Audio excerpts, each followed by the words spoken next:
This is part of my intro. I had a thought, a new motto, so to speak. MRGA, make real estate great again. Oh, nice. Yeah, isn't that cool? I thought so cool. I thought it was cool too. I'm talking about making some hats. Yeah. The whole deal. Anyway, this is a podcast about the community here in North Idaho. It is not necessarily a real estate podcast. However, that's how we put bread on the table. Eric's one of my partners there. You see Dave here all the time. We are a real estate team here in North Idaho, selling freedom one home at a time. That's a Kara thing, dude. See, look at that. That's pretty legit. Good. I like it. So if you're one of the many amazing men and women out there that are thinking about moving here to North Idaho, give us a call, text, or email. It doesn't matter if it's 12 months down the road. Let's get the conversation started. Because, like I said, that's how we put bread on the table. This is our passion project, bringing amazing people in from the community and having these conversations so you guys that are out there thinking about this place can really understand what it's like to live here, because I think that's the real way to do it. So with us today, my lovely partner, Eric Boardman. Hi. Nice to have you. And giving us a captive audience. Let's be honest about what makes this really great. Can't do anything about it. We can talk about whatever we want. Good point. Yeah. With us, we've got Justin Klitch, another local law enforcement. He's got his own business. We're going to dive into that too, which is pretty cool. So if you're out there in that world and you're like, got the entrepreneurial spirit, there'll be some good info coming out of this one today. But before we do anything, I've had a lot of people ask me to do a pocket dump.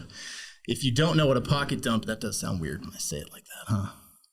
That's only happened to me twice. I was ashamed both times. So everyday carry. What's your everyday carry?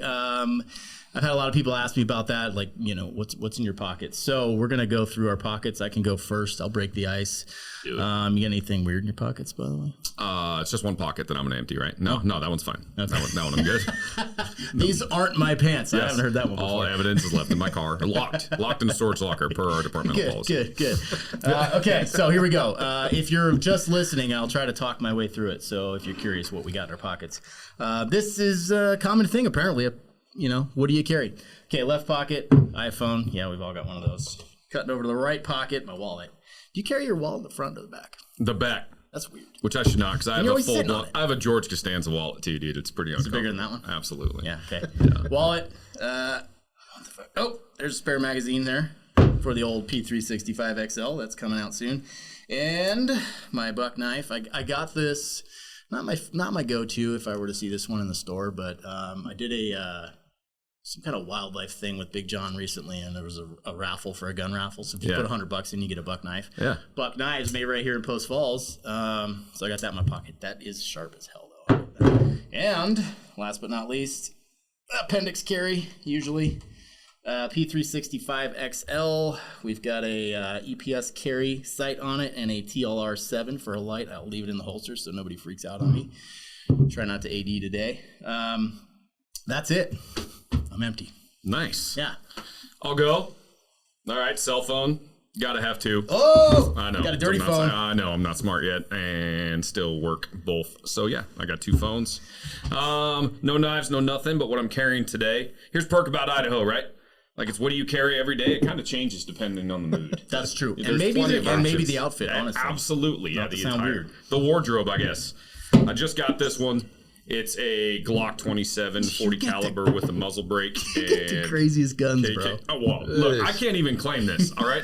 I got a guy. Everybody's got the guy that loves to build guns like it's their passion. And then you just, when he's not allowed to spend anymore because his wife yells at him, you get it on a really good homie hookup and then you can't turn it away. Is that the same guy that built your Glock 40? Exact same I knew one. it because I saw a muzzle brake, dude. Yes. So you've seen that one. Yes, it's also the one that built the Scorpion that we went out and shot. Oh, yeah. Yes, that thing was awesome. I need a guy like that. Yeah, tricked out with a hollow sun green dot. And even though I got big monster hands, so I got to have that little mag extension there on the bottom. Okay, not like John's. That's not fair. F John and his giant hands. But hands like that. Reasonably sized hands. So, yeah, that's what I'm carrying today. I like that, dude. Yeah, it's nice. Sweet. What caliber was that? Sorry, I missed 40. That. Glock 40. Yep, and it's got some, what do I got in it right now? The law enforcement rounds from G9, which... those are awesome. Yes. They are awesome. They are coming on. We're going to have them on the podcast here in a little over a week. It's called foreshadowing. That's good. Because I am committing to this right now. I'm going to switch over my ammo everyday carry. I'm just hoping maybe they'll give me some free rounds. Well, I think we're going to see some cool stuff. G9's badass. Yeah, this is Federal HST, which I am also a big fan of. That was my favorite round. Side note, we had my partner shot some dude one time, and it was not Federal HST. I don't remember the brand, but the hollow points disintegrated in this dude's Carhartt jacket. Yeah. So I was literally, I was cutting the clothes off, and I literally plucked a round out of his abdomen that had like partially penetrated. Right. But most of the rounds just fragmented in the Carhartt. And I was like, holy shit. Yeah. Just G9 won't do that, by the way. No, we're going to talk some cool stuff about that. Yes. Because I've actually shot ballistic gel with that ammo and with Fed ammo, and then the other stuff that we got issued and shot through ballistic gel. And stuff performs really well. It's cool. We're going to get some video of that too from them so we can show it. Justin, what you got? I got my Glock 43. All right. Yeah. I got my badge. Oh, yeah. Carry Concealment, local holster company. That's my holster as well. Yeah, Really? yeah. I haven't been in there yet. They so I ordered it online. They deliver it right to East County Guns. You go pick it up. That's how I did it. Yeah, I ordered it right from him. He was awesome. You probably know him personally. I don't. Is that a 43 or 43X? 43. Nice. Dude, I love that. Thin. Got my Kershaw knife. Oh, yeah. I got my keys. I think I got it. Oh, yeah. I got my wallet. Another local company, Craft and Lore. Oh. Yeah. Yep. Okay. I've got some gifts from them. See, how do you minimalize? See, that's my issue. In there? That's my issue right You have there. to. I can't let stuff Thing go. is, You gotta get rid of that's some a stuff, man. solid inch thick, bro. I know. It's And you can't have that in ridiculous. your back pocket. No, you're I know, gonna throw I your know. back off. That's why you I didn't walk know. funny, bro. It was the military's fault if anybody asks. All right. No, he Back walks problems, funny it's not from my- submarines. That's a whole different Easy. story. It's a whole different conversation. And I got my tourniquet and my jacket out there. Oh, nice. Yeah. I just ordered a Everly stock fanny pack. I'm a big fanny pack fan, by the way. That's because They're cool. Big John made it cool. He did single-handedly, and it has a slot for a tourniquet in there on the new one. So and an everyday or a little pouch in the back for your pistole. So I'm pretty stoked about that. Well, if you ever go to Boise, have you been to their store down there? I have not, but yeah. they're Idaho, right? They got good discounts there. Really? Good to know. Yeah, down in Boise. Yeah, I got a Black Friday deal. I got a fanny pack for like $45 or something. This may have changed. It's just quite comfortable not having it in my wallet in my back pocket. Like this. Shocker. Yeah, maybe I need to start. A block of wood in your back pocket, I buddy. need to change the pocket. All right, that's fair. So I learned something today. I was hoping getting you two guys. So you guys have worked the streets up here together, I'm sure. Do you guys have any calls that you handled at the same time? They work for different departments. You said I can say it. So Klitch is ISP detective. That's Idaho State Police. I don't know if I can say it. Yeah, 100%. Yeah, Coeur d'Alene PD. Coeur d'Alene PD. Yeah. Okay, cool. I don't want to throw anybody down. No, did you guys ever work any calls together? Any memorable ones? calls. I mean, Cases. look, Is that better? Here's the thing with Klitch, right? He's going to be unbelievably humble when it comes to certain stuff. But those that are out there that are working the street that are good at, like, you tend to line up with each other. Like, you find the other ones that are good, the other ones you can watch and listen to, and you say, man, that's a skill set, right? Like, you try to adapt that and take things and sample from other people and see what works and what doesn't. Klitch is a dog. That dude knows how to find bad people on the street and whether those crimes. There's some cool stories because everybody thinks it goes back to dope. Everybody thinks it goes back to drugs, and that's kind of the focus. But man, if people have criminal indications, it's that way whether that crime was small or big. Drugs just happen to be the felony reps that we get. But those criminal indicators are the same. And man, of the ones out here, there's, a handful, 5 to 10. I think me and Seth Green talked about it. He was on the podcast. There's 5 to 10 guys that are pretty dang good at picking that up. And he's one of them. He's one of the best. And man, because he worked interdiction, and you have to pick that up in 2 seconds as they pass, watching that body language. Right. City, it's a little easier because you establish your baseline watching a gas station or whatever, and you can kind of watch that behavior and you have a little bit of time. But they make snap assessments, and he's just good at it. And it's not always the car, right? Like when I was working, it was like, BMW, and you're like 1992 Toyota Tercel. Yeah. I think I'm gonna go with that one. Yeah. And it was like 90% of the time, good to go. That we joke about that, and you'd say the same. I mean, sometimes those cars stick out, but as a lot of cops learn when they come up here from different states, Idaho's a little different because you don't. There's a. people that are criminals and then people that are poor, that can look on its surface to be similar, and you don't want to disenfranchise people that just are, poor or in that bracket. So truly, it becomes about watching body language. And people in Idaho don't wear it on their forehead. There's no MS-13 tats on foreheads out here. They don't wear some of those criminal indicators. So you got to get pretty good at watching, establishing your baseline, and then watching for some of that. Right. 100%. Yeah. The dude you drive by and he doesn't look at you at all, and you're like, oh yeah. Or he looks at you too much. What was your best indicator when you're sitting there and you're watching on the interstate? Which one stuck out? Everybody seems to be like, they're similar, but there's always a couple that are different that stick out. I mean, pretty typical.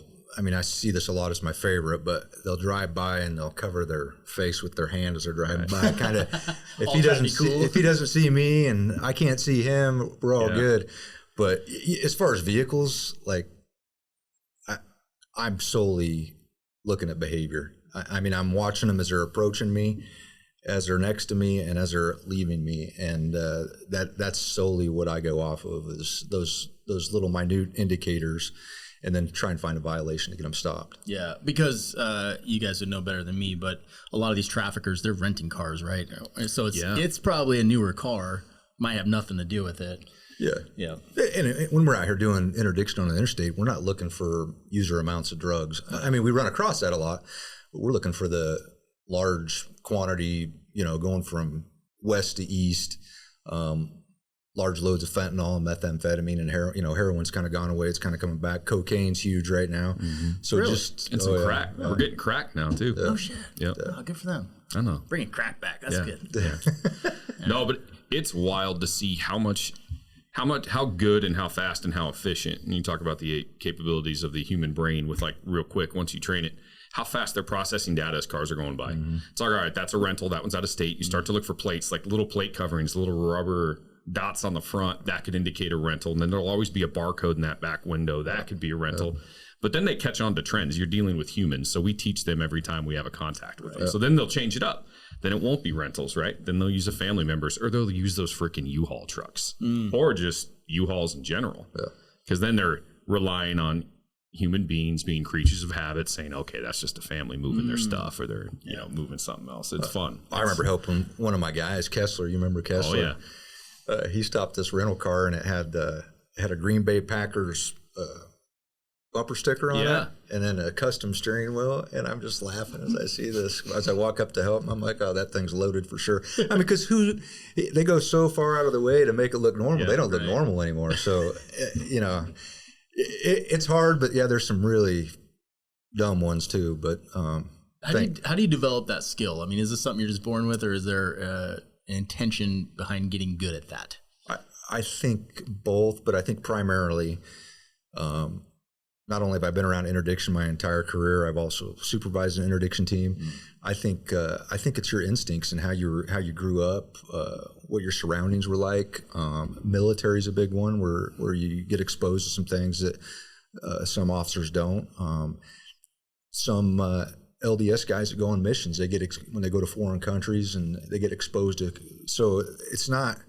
It's just a wide, but the instinct, you've got to be curious. Like if you're not a curious person, you're not going to be good at interdiction, because you've got to see something and go, why did that person do that? And want to know why, and then go take some action.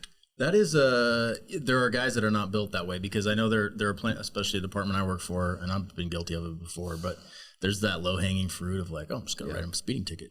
Right. On to the next one. And then there's the guys that are like, hey, I'm going to ask a couple of questions, see where this goes. Well, and he could say the same thing. I was always shocked at how many cars where we found really good stuff, whether it be, felony drugs or stolen guns or stolen property, where they had tickets in their car from somebody that'd written them a ticket. Oh yeah. The same day or the night before. And I think it's just one of those, it's natural for you to try to explain things away. Like human beings, we look at it, we're like, oh, maybe they're just nervous, whatever that is. And that in articulation and police report, please don't write that they appeared nervous. Okay, that's a different thing. You're looking, you're right, like you're looking for physical indications. But, I think you remind yourself, you remain like complacency is natural, and you just fight that. You're like, wait, if that's weird to me, and sometimes you can't even articulate it, why does this seem so weird? And then keep digging. boom. And then most of the time you're going to find out what that is. Yeah. And most cops don't want to do that because you've got to make split-second decisions. Yeah. I mean, my largest cash seizure I ever got was around 150 grand, and he had got stopped 6-7 hours earlier in Utah by a Utah trooper. Had the ticket and everything. Where'd you stop that one? That was down in Boise. Okay. Yeah. All right. So, yeah, and I let him know too. Yeah. Oh, yeah. And say, hey, by the way.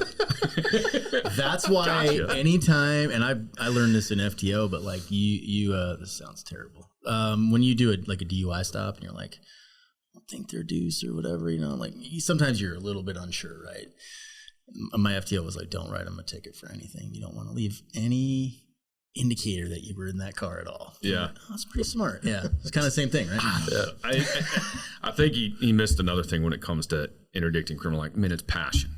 The dude's passionate about it. If you get excited about finding it, trying to interdict, and not just the low-hanging fruit. If you want to catch the ones that are really doing bad things, that are paying attention and learning in jail, and the ones that are truly victimizing our citizens, you got to be passionate about it and dig in.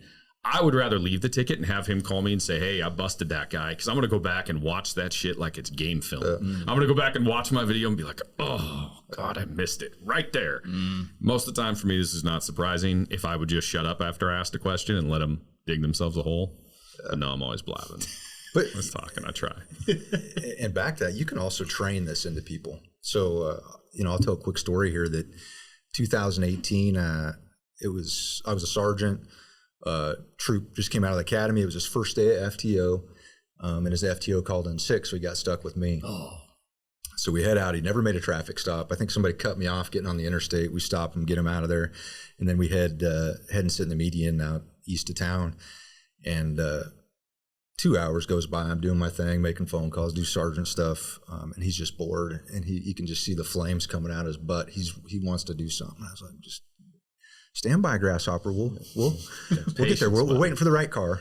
And this van drives by, and it looked like there was just one occupant, just the driver. Drives by. We pull out, and I was like, this is the one. In fact, I was on the phone with another sergeant. I said, I got to go.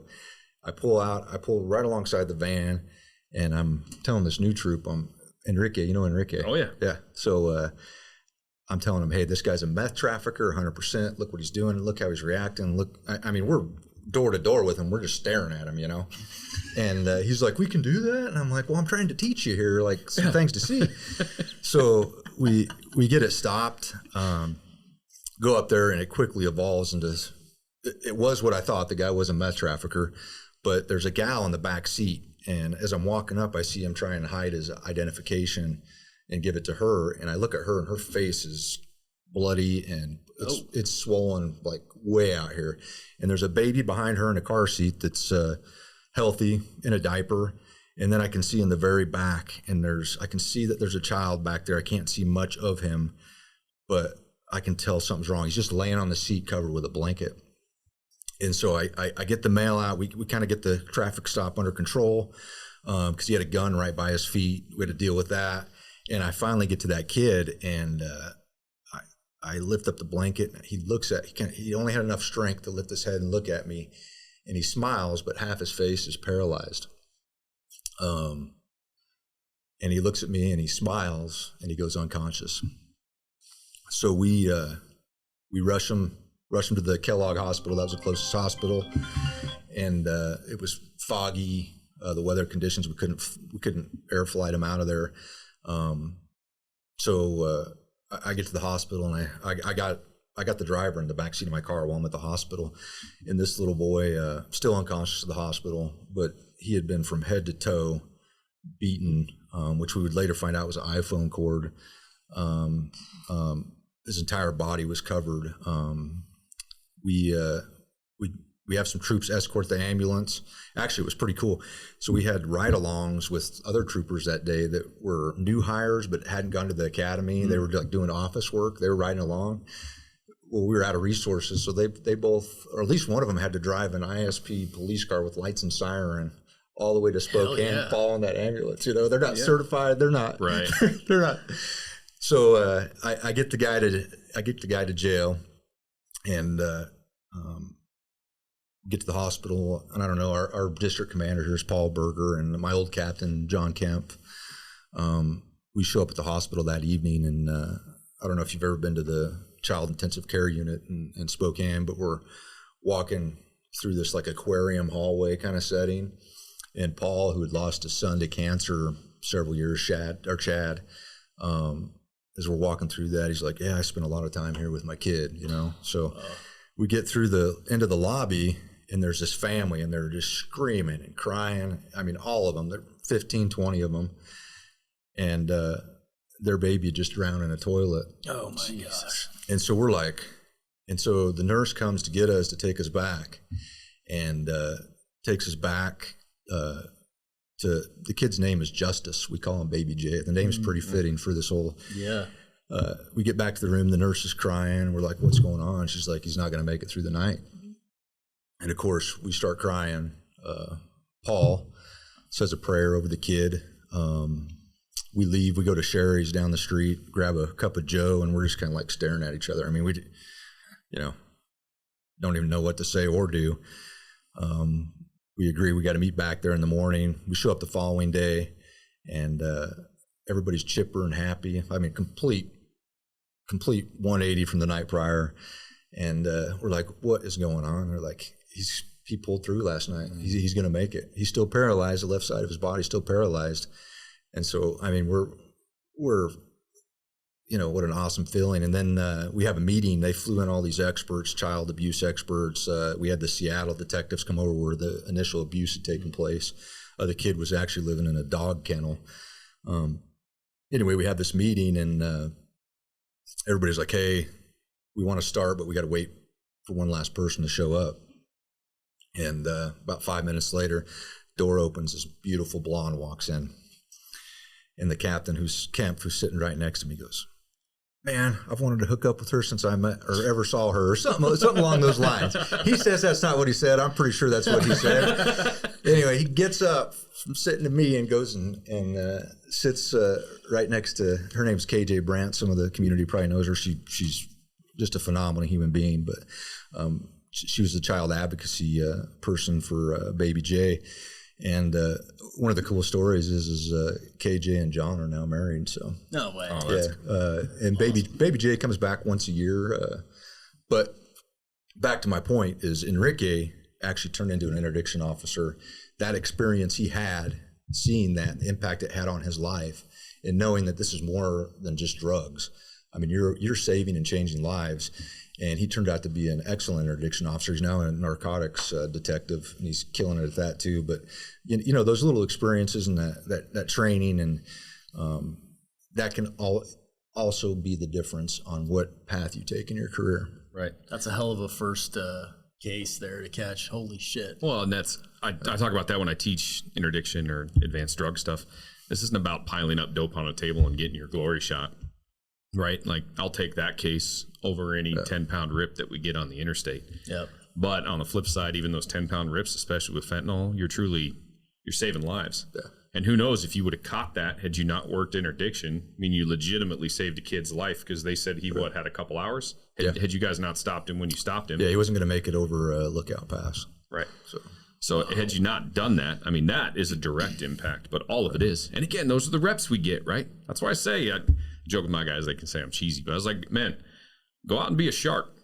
Go out and be a shark so others may live, right? Because it's hard to commit a bunch of crimes when you're looking over your shoulder all the time. Yeah. You know, be a dog, and we're lucky enough to work in a state where that's still encouraged. Do you guys, I mean, do you think that North Idaho is a little bit different in that regard? Because I feel like a lot of departments out there, the men and women are getting really demoralized because of leadership and admin and you know, policies, procedures, the laws that they can no longer enforce. I mean, you guys can still do that here, right? Oh yeah. Yeah. I mean, that's,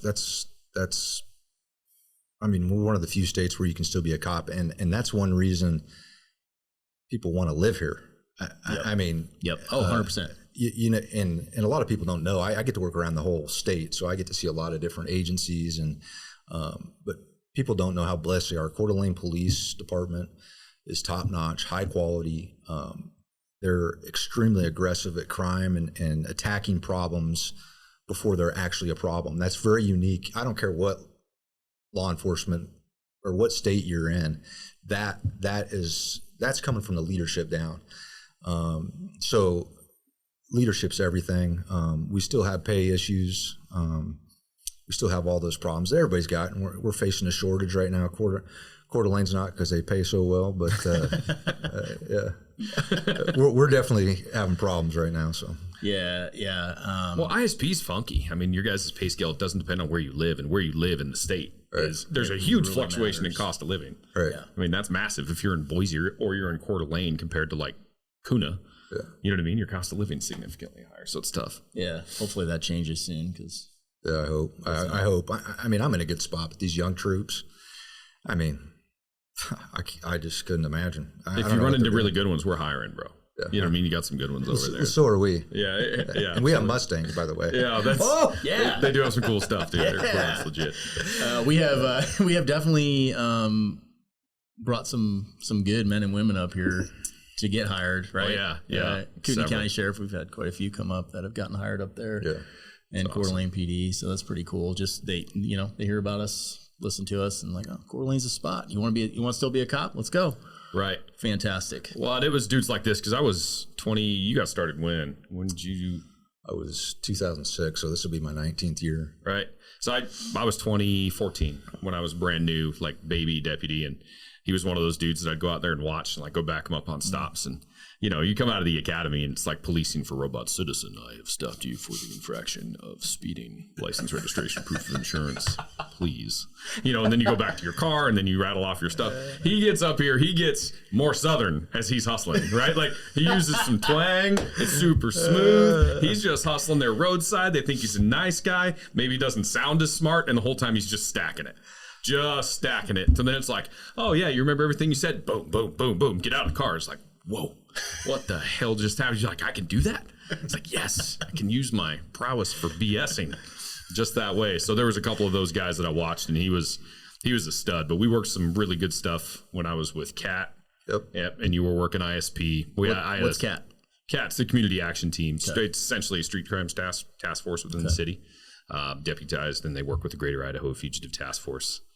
It's fun. When he talks about proactive stuff, those guys try to get out in front of it. Yep. Right? I always say, man, it's hard for me to catch somebody burglarizing your car. That's luck. I got to be right place, right time, and that's still a lot of luck.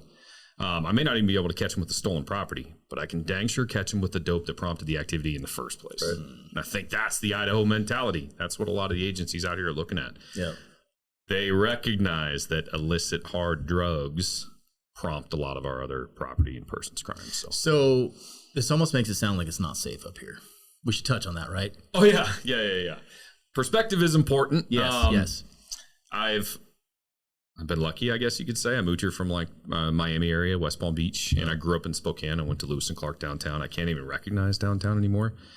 Per capita, we're down 65% Part 1 crimes in Coeur d'Alene with a 30% increase in population. Wow.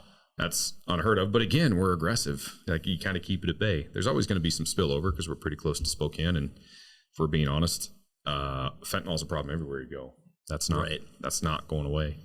Maybe more so now. The border might get secured or closed. We'll see how that plays out. Party. I mean, hey, you don't want to get political, but maybe that'll shut it down just a little bit. But yeah, I mean, crime rate wise, it's still really, really low. And we just exist in professions where we see it all the time. That's the issue, huh? Yeah. This is a remarkable place to live.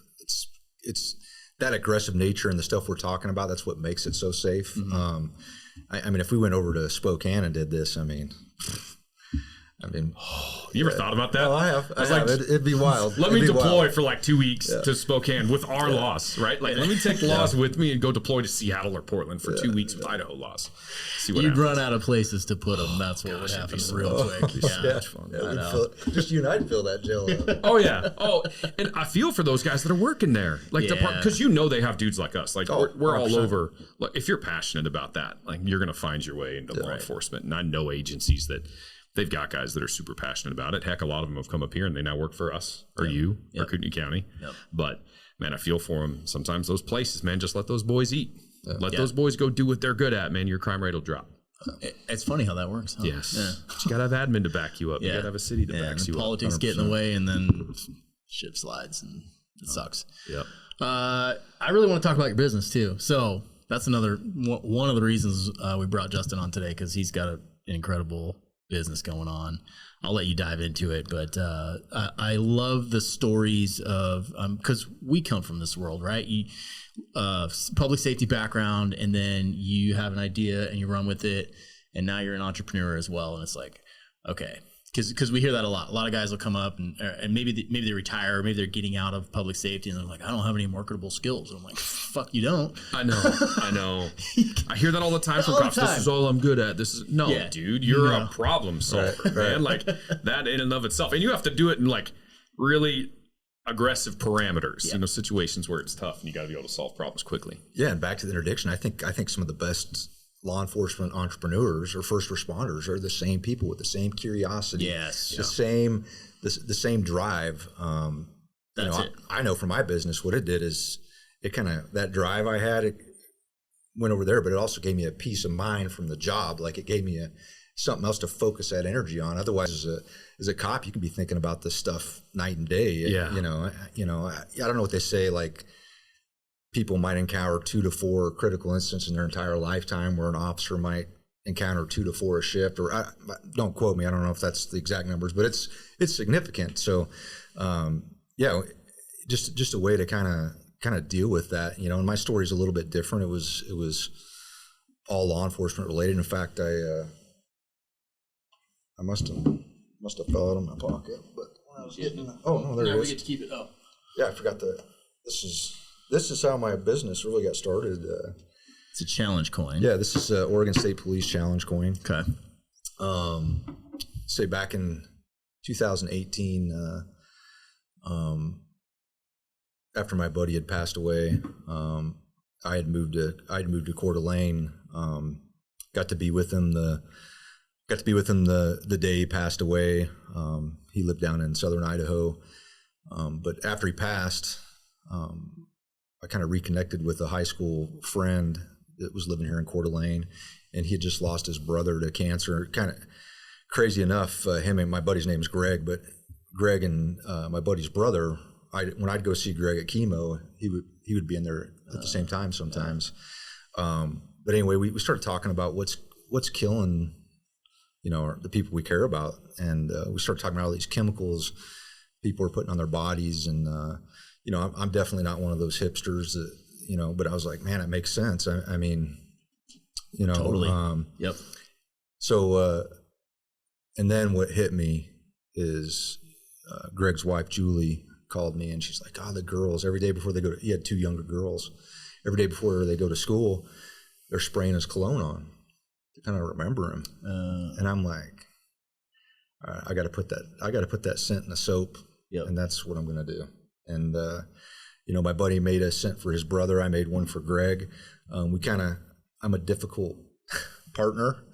I have my own vision. I've been in partnerships before but we gave it a run. They ended up doing their own thing, and I went my own way. And that's where we started with this soap company that's kind of blowing up. It's been awesome.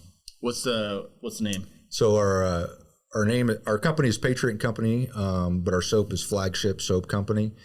You can find us online. Most of our orders are going to the East Coast, crazy enough. Really? New York. Yeah, New York's our biggest state. So I got a buddy NYPD that listens to this. Maybe it's his crew. I don't know. There you go. Well, cool thing about NYPD. So last year we spent a ton of money. It was very important to me to find veterans across the whole country, veteran artists. So we went out and sought out all these artists. Well, he's our OG artist. He's awesome, but he just retired from NYPD. He was one of 3 detectives assigned to the field sketch unit. So his only job was a field sketch artist for NYPD. So it's pretty awesome. Your branding and all the artwork on your stuff is so good, dude. I know, it's awesome. It's really cool. My wife calls it a biography of my life, each soap name. So as a transition, rebranding, we know something about that. But I brought you guys each a gift. Dude. Yeah, dude. They're each a little bit different.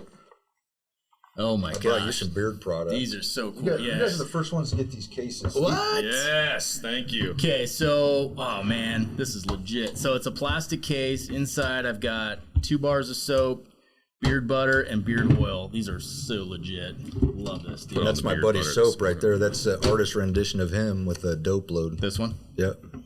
Oh, dude, Musk. that's cool.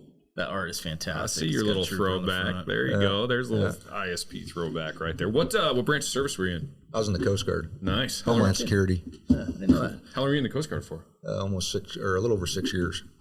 Met my wife in Puerto Rico while I was in the Coast Guard. So Nice. Yeah. Nice. My brother-in-law just moved out here. They just bought a place in Rathdrum. He's done this year.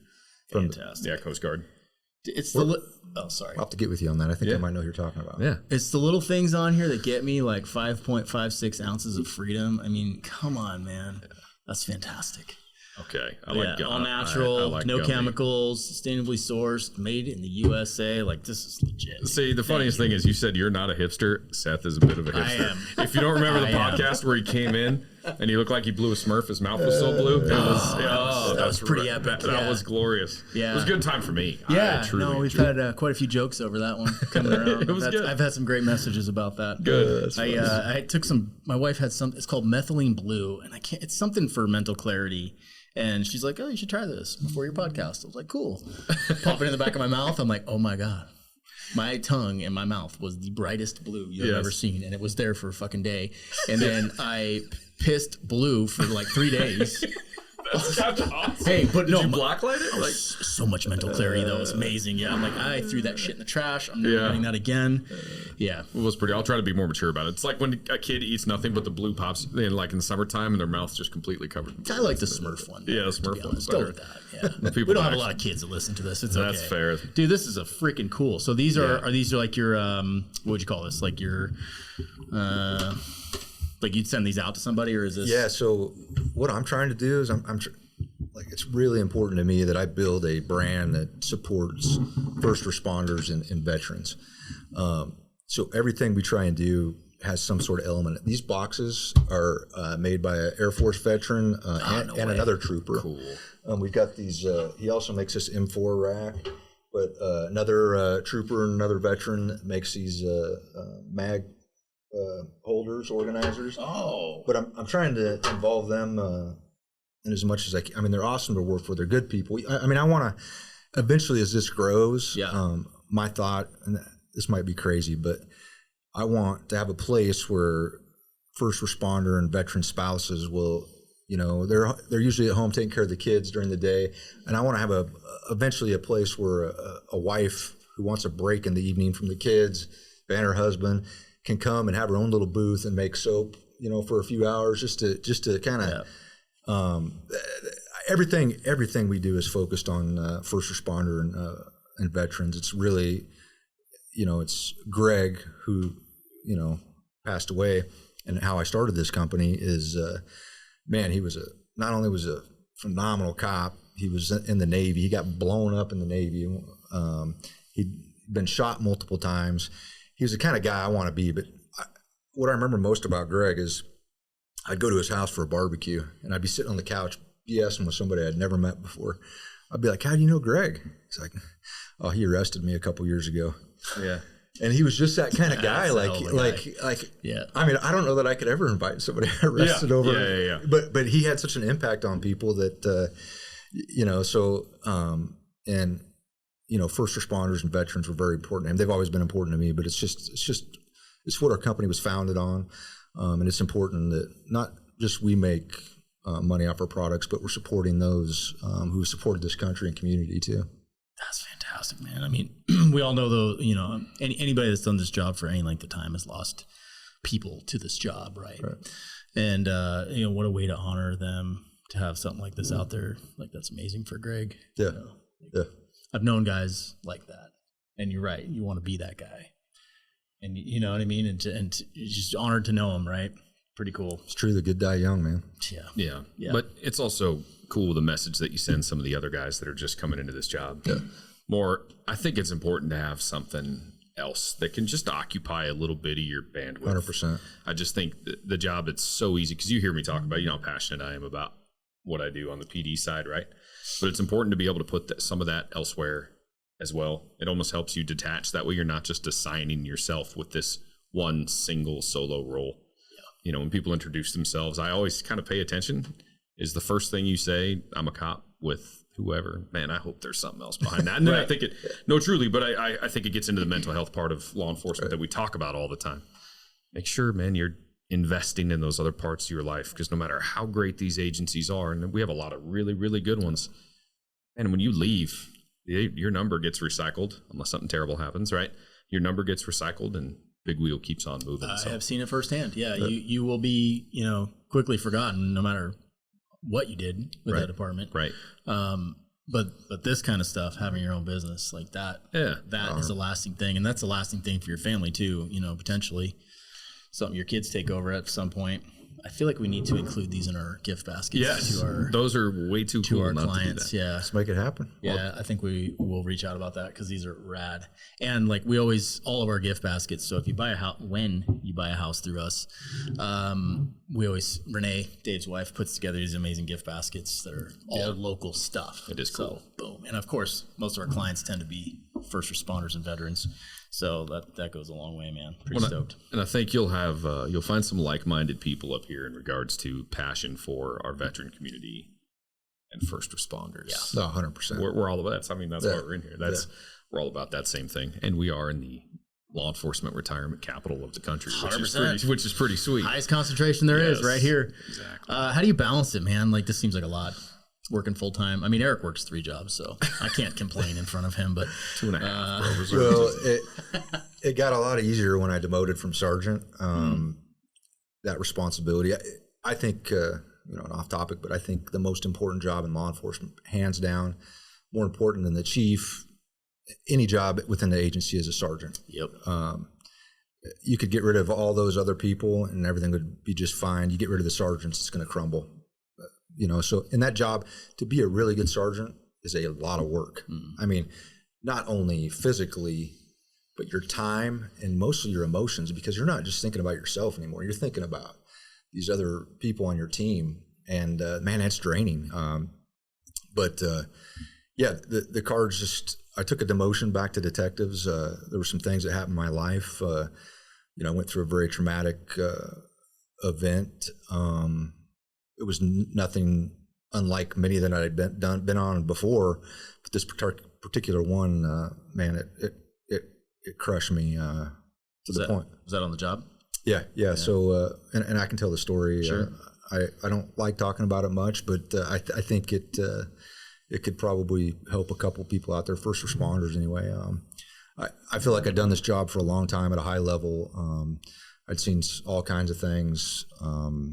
Just like all of us. Yeah. I've seen a lot of mutilated bodies, a lot of death, a lot of children that have been killed, especially in crashes over the years. But I got called to a pedestrian crash in Coeur d'Alene, and I had a brand new dispatcher who was riding with me, kind of doing an area familiarization, and I'm hauling him around, and we get called to this, and we pull up to the scene. It's downtown Coeur d'Alene, right by the lake, and the ambulance pulls away, no lights, no siren. And I look at the kid and I'm like, that's either really good or really bad.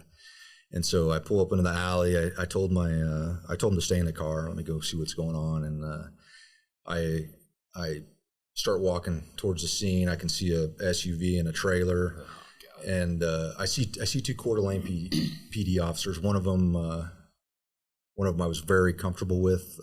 She's a complete badass cop. She is a badass. But I could see the shock and awe on their faces, especially the other officer. He was, and I could be completely wrong because I don't know him that well, but he appeared to be in shock. So my mind's, okay, something's really terrible going on here.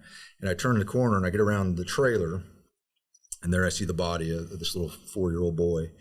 He'd been run over by this trailer, and there a couple of things really just crush me, but there's a guy on his knees screaming and crying, and above him is a guy standing above him, consoling him, putting his hand on his shoulder. And I'm like, oh, that's got to be dad on the ground, with this kid. And all of this is going on. I can hear a female in the house just screaming. And then I turn back around, because I'm trying to see everything that's going on, and I quickly realize the guy that's on his knees is the guy that ran over the kid. The guy consoling him is the father. And my brain could not fathom that type of grace in that moment, because I would have had a completely different reaction. My brain was not capable of understanding that. So that's the first shock moment. And then the preacher shows up, does last rites. I've never been in a position where they could actually come to the scene like that. So we let that happen. Anyway, we work our way through the investigation, and there's a lot of, as a leader, you've got to be very, very thoughtful of your people. So as soon as I saw what was going on, the whole cavalry was coming, and I canceled everybody. And I said, tell me who's working. And then I went down the line, found the guy that didn't have any kids. I said, send him. Him and I will work this. We'll keep everybody else on the perimeter, because as cops, we all want to go see what's going on, right? But we don't realize the long-term trauma that we're causing ourselves. Yeah, no, you don't. So we get the scene cleaned up. The tow truck starts to move the trailer, and I'm looking at the ground, and there's obviously signs of trauma on the alleyway, right? And I'm like, I can't. The family lives right here. I got to do something about this. So I had the coroner leave me a body bag, and I stood out there. It felt like an hour. It probably wasn't even nearly that long. And I'm just pounding this compacted alleyway with this shovel, digging this stuff up. And like that sound of that shovel hitting that compacted alleyway. And, I went on with business. I didn't know anything was wrong. But within 6 months, my life fell apart. I became an alcoholic, like a bottle a day. I was hundreds of times a day, I was thinking about killing myself, Yeah. Which is crazy, because I have so much to live for. My life was at the best it had ever been. I mean, I had everything going for me. And for that one incident to roll me up into a ball like that, and you know what it took, and it goes back to leadership. And I'm not saying I was anything great, because I wasn't, but my people had enough trust in me to talk to me about things that one day that same officer that I talked about, that I trusted at the scene of that crash, her wife came to me and was like, hey, you're not right. You need to get help. And I was like, yeah, you're right. My life's a disaster right now. I'd already started planning, putting things in step for my family, so that when, the thoughts were just crazy. And I'd gone through every incident in my entire career, and the nightmares were unbearable. I'd wake up, or I'd have this dream, and it would be that one of the incidents I'd been on in my career, only it was my family's faces on all those bodies. And it just wouldn't go away no matter what I did, unless I was drunk. That would kind of help, So she saved my life, and also the Red and Blue Foundation saved my life. I think they were called something different then, but all I had to do is Cassie Allen. I don't know if you guys know Cassie. Yep. She's awesome, incredible human being. There was no questions. I said, Cassie, I need help, and the next thing I know, I was in treatment. And am I better? Yeah, but I got a lot of work to do still. But yeah, I'm thankful for such a great area, this community. I didn't have to pay a dime for any of the services I got. And almost immediately I had relief, from the treatment I got. And I'll never be the same, but I'll be better in other ways, I guess. So, and if this, hopefully talking about this, I haven't opened up a lot about this. It's I used to make fun of people with PTSD. I'm like, you're crazy. That's just made up in your head. Right. And then it crushes you, and so I'm thankful to have this community here that's very supportive of first responders. The Red and Blue Foundation saved my life, as well as that troop, and my wife, my kids. I'm blessed. Lucky in so many ways. I got a wife that puts up with my shit, and there's a lot of shit, man. Yeah, I get that. Mine too. What year was that crash? I believe it was 22. Oh. Maybe it hasn't been that long. Yeah. No, I remember it. Yeah. But I was a tenth of the man. I couldn't even be a sergeant anymore. I was still functioning. People just didn't know what was going on, Right. But so at the same time, we were having a baby at 40 years old.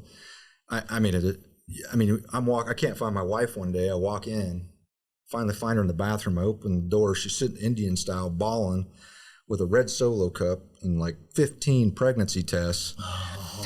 And because she thought I was going to lose it. And I just start laughing. She goes, well, what's so funny? I said, I think you get away with 2. They're like 99% accurate. And but all this was going on. And I had so much to be thankful for. And I had such a good life. I got a great life. But that changed me forever. And I think we are getting better at taking care of these people sooner. The stigma's gone away. Yeah, that's one of the things. I mean, for sure. Yeah. Red and Blue Foundation's amazing. Coeur d'Alene Foundation is amazing. Yeah, at the time it was Coeur d'Alene Foundation. Right. But no question, man. Yeah. They were awesome. Yeah. No, I'm so glad that the stigma changed, because a lot of the folks that listen to this have been through those, and I think yours, and that one's terrible. Remember that one, but it wasn't just that. It's the culmination of everything else, and you don't know where that point is. Nope. I don't care how big and bad. At some point, the cup fills up, and then it's over. There's nothing you can do about that. Yeah, for sure. Shit. I found, talking about it, sharing the story. Yeah, there's a lot of benefits. It's going to benefit you the more you do it, and somebody out there is going to hear that story and be like, fuck, I'm going through the same thing. Oh, especially knowing how reserved Justin did. Anyways, I appreciate the hell out of you telling me. I didn't know all that. Yep. But that's good stuff for people to hear. Yeah. Yeah, man.